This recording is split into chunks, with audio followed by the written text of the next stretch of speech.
Cześć, tu Łukasz. Dzisiaj przedstawiam Wam namiot firmy Kampa. To jest nowa kolekcja na 2026 rok. Model Soundton. Jest to namiot pompowany, 4-osobowy z poliestru. Torba, jak widzicie, całkiem spora. Natomiast taka jest specyfika namiotów pompowanych. Coś za coś. Dla plusów powiem, że czasami może warto znaleźć tą przestrzeń w bagażniku samochodu, a potem móc sobie go łatwo napompować. To co, zabieramy się do rozkładania. Zacznę może od samej torby, bo to jest duży plus. Torba jest dużo większa niż sam namiot, a to znaczy, że po pierwszym rozłożeniu będzie go łatwo schować z powrotem do tej torby, co w wielu namiotach graniczy z cudem. Nawet powstają o tym dowcipy i memy. To co, rozpinamy i jak widzicie od razu instrukcja i pakiet naprawczy. Bardzo łatwo torba się zdejmuje z namiotu.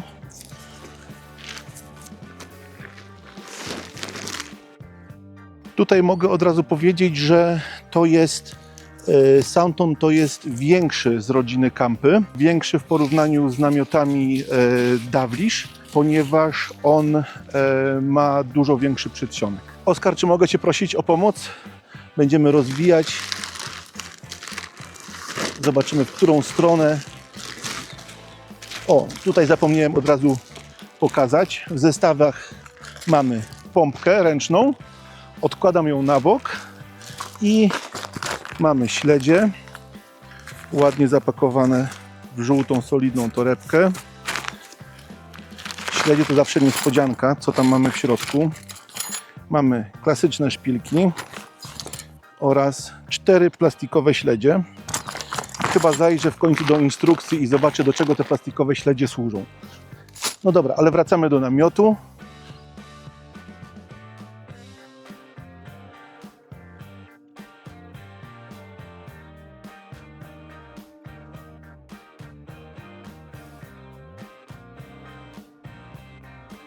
Czyli co, zaczynamy od wbicia szpilek w 4 rogach.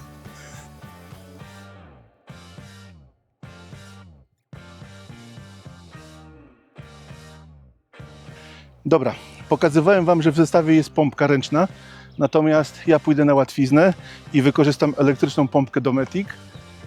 Namioty Kampa pompuje się do 7 PSI. To co, do roboty.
Ok, namiot rozstawiony, wszystko naciągnięte.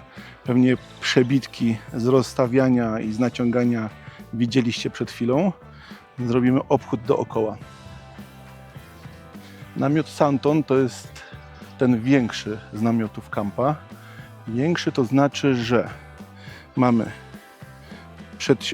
sypialnię, przedsionek składający się z 2 segmentów z podłogą zintegrowaną, przedsionek bez podłogi, no i jeszcze tutaj skos.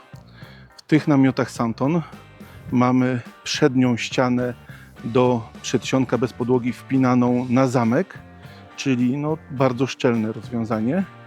Oczywiście przednia ściana pozwala na zdjęcie całkowite tej ściany oraz można sobie na zamku odpiąć 1/3 z jednej strony, 1/3 z drugiej strony. Na środku mamy moskitierę, bardzo przydatne, ponieważ można sobie odsłonić od środka zasłonkę i mieć przeciąg. Dwa boczne okna to jest folia z zasłonkami od środka. No i tak to wygląda z drugiej strony. Wszystkie taśmy do naciągania są z odblaskami, czyli bardzo fajnie je widać w nocy. Przejdźmy się dalej. Tylna część, czyli ta część z sypialniami, jest innego koloru, czyli jest jeszcze lepiej zaciemniona.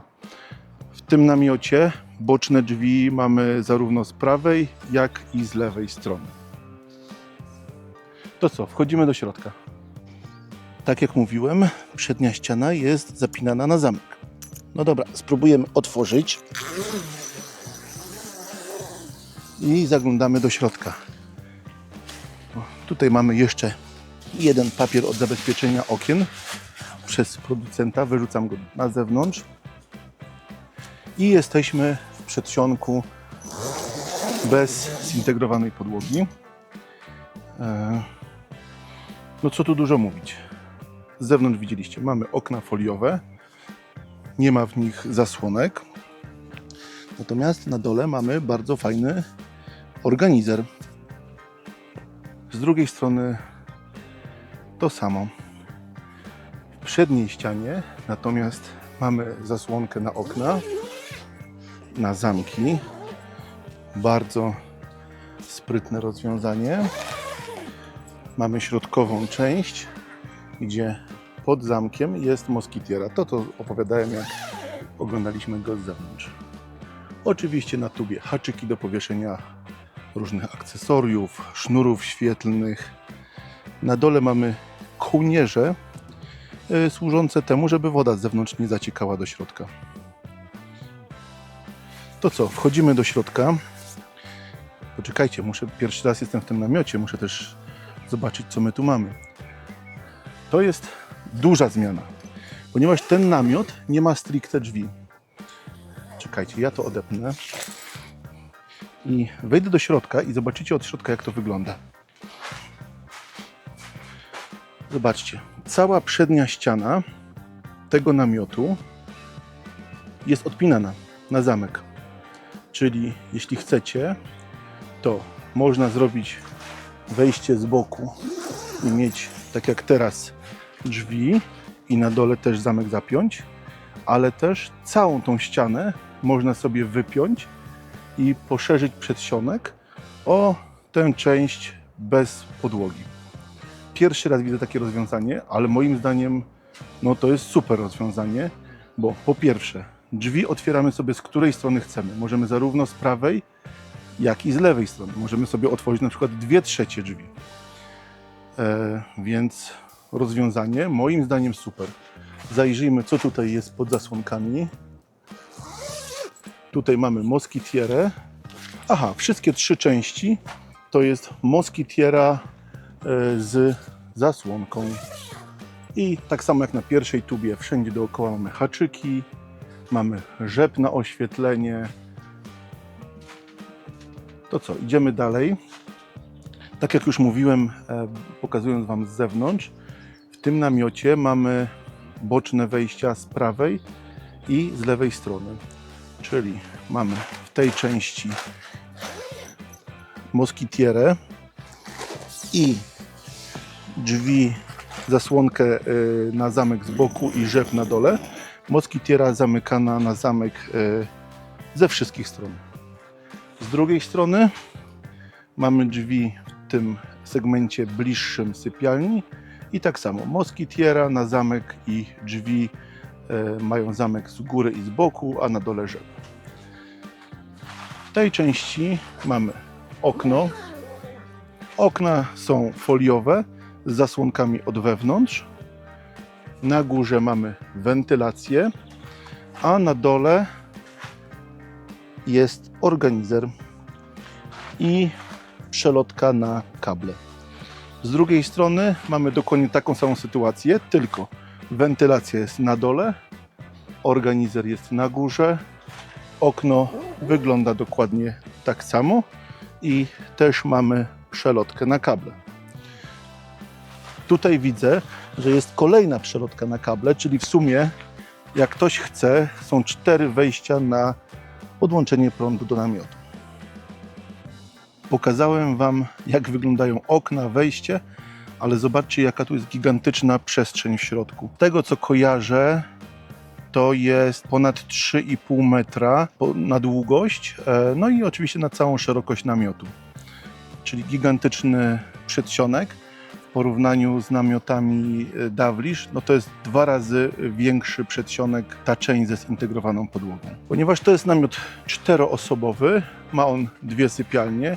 Klasycznie między sypialniami mamy organizer. Sypialnie, tak jak we wszystkich namiotach kampy, zaciemnione. Mamy organizer w sypialniach, ale sypialnie można połączyć i tutaj ten materiał łączący nie zdejmuje się go całkowicie, tylko on jest od przodu na zamek. Czyli na dole nie ma zamka, zamek jest tutaj w przedniej części, czyli można go odpiąć i materiał zrolować i sypialnię połączyć. Z tyłu klasycznie wentylacja oraz możliwość, tutaj pokażę Wam, takie są 2 klipsy i ja Wam powiem, że ja znam te klipsy z namiotów Dometic, czyli właściwie tego samego producenta. Na te klipsy można dokupić specjalny drążek na ubrania i zrobić sobie garderobę. Tak jak i te przednie tuby, tak i wszystkie inne tuby mają rzepy do powieszenia różnych akcesoriów oraz u góry haczyk na oświetlenie. My w analogicznym namiocie firmy Dometic, który używaliśmy, wieszaliśmy sobie tutaj taką zwykłą lampkę domową i na tych rzepach mocowaliśmy kabel i podłączaliśmy do prądu. Jestem Wam winien małe sprostowanie. Ta ściana, którą tutaj pokazywałem, nie wypina się w całości. Można ją wypiąć na dole i trzeba ją albo z prawej, albo z lewej strony zrolować i po prostu spiąć opaskami. Więc tak to wygląda. No, przestrzeń jest gigantyczna. Jeszcze staniemy z drugiej strony. Proszę bardzo. Sypialnie, wiadomo jak to sypialnie. Mamy moskitiery na wejściu w górnej części. Zresztą już wszystko Wam pokazywałem. Tutaj jeszcze muszę Wam pokazać jedną rzecz, ponieważ powiedziałem, że w bocznych oknach, w tej części przedsionka bez podłogi, nie ma zasłonek. Natomiast producent się na to przygotował. Jeśli ktoś by chciał, mamy haczyki z jednej strony, haczyk z drugiej strony i tak samo na dole, tutaj i tutaj. Można sobie taką zasłonkę samodzielnie zrobić, jeśli ktoś by chciał zasłonić się w tym przedsionku właśnie pierwszym. No bo tak jak mówiłem, z przodu te zasłonki są standardowo. No dobra, to już chyba wszystko o tym namiocie. Zostawiam Waszej ocenie, co o nim sądzicie. Jest to ogromny namiot, jeden z większych, jaki widziałem. Napiszcie w komentarzach, czy Wam się podoba, czy Wam się nie podoba, co Wam się podoba, co może zasugerować producentowi, co mógłby w nim zmienić. Oczywiście zostawcie łapki w górę i widzimy się w kolejnych filmach. Do zobaczenia, cześć!